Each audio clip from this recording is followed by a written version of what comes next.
It's only been a few months since Spider-Man 3 debuted to a chorus of yawns, but Activision has managed to complete another game in the franchise just in time for the holidays. This one, however, is made for the kids. Spidey's adversaries are abducted by an unknown villain searching for pieces of the meteor that created Venom.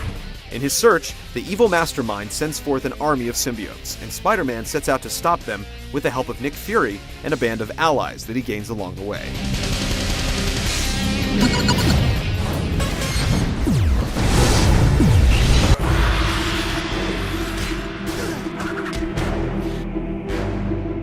From Nick Fury's ship, you'll choose a sidekick and beam down to a level full of bad guys to beat up and objects to smash. A second player can jump in or out of the game at any time, or if you're playing alone, you can switch between Spider-Man and one of the many allies you gain along the way. You think you're pretty sneaky, don't you? I was, yeah. Oh boy.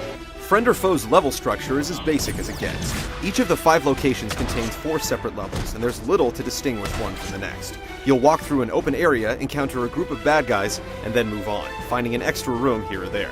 The levels are straightforward, and it's disappointing that you can't use a character's abilities outside of combat. Not once will you get to fly Green Goblin's glider, send Rhino charging through a wall, or scale walls or swing across gaps as Spider-Man. Enemies are just as uninspired. Not counting bosses, you'll fight the same 3 guys throughout the entire game. They do change colors and get slightly more difficult as you progress, but a fresh coat of paint does little to keep players from getting bored of repeating the same fights again and again. Boy, those guys are ugly. The only thing that keeps combat fresh is the constant infusion of new sidekicks, as every other stage unlocks another ally. Ultimately, once you've played 1 or 2 levels in Friend or Foe, you've played them all, leaving little reason to trudge through the 20 stages.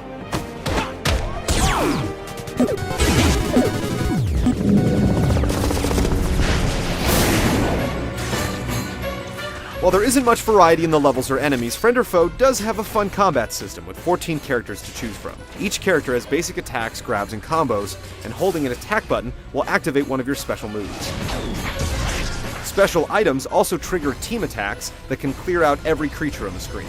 Each ally has 2 special moves, but Spider-Man has access to 3 different combat trees. By pressing the shoulder buttons, you can switch between Spidey's web line, web shot, and web stun styles of combat. You can use lines to trip up foes, shots to attack or bomb from a distance, and stun techniques to wrap up baddies and stop them in their tracks.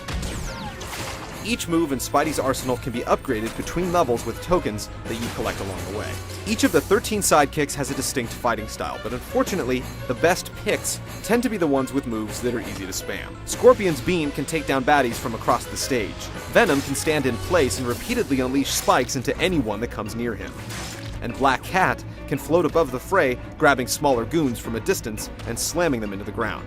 The best of the bunch is Blade, whose swords, blade rangs, and EMP bombs deal a lot of damage, but still require players to do more than tap the same button over and over. Spider-Man! While Friend or Foe is clearly targeted at younger players, it's still too easy. Hold still so I can bop you one. Dying has little consequence during standard gameplay since you just respawn, and you're constantly given items that grant invincibility and extra damage. Boss fights are a little better since you don't have access to items and your characters won't respawn, but it's very disappointing that Venom is the easiest boss in the game. The character selection keeps Friend or Foe going for a while, but the gameplay is too simple and repetitive to hold the player's attention through its meager 6-hour length.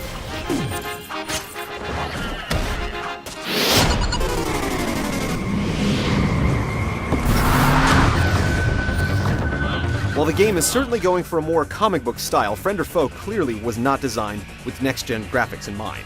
Some textures and special effects look bad, and character models look blocky up close. On the upside, the voice work is on the same level as a Saturday morning cartoon, and the lines can be pretty funny at times. Venom doesn't want to help.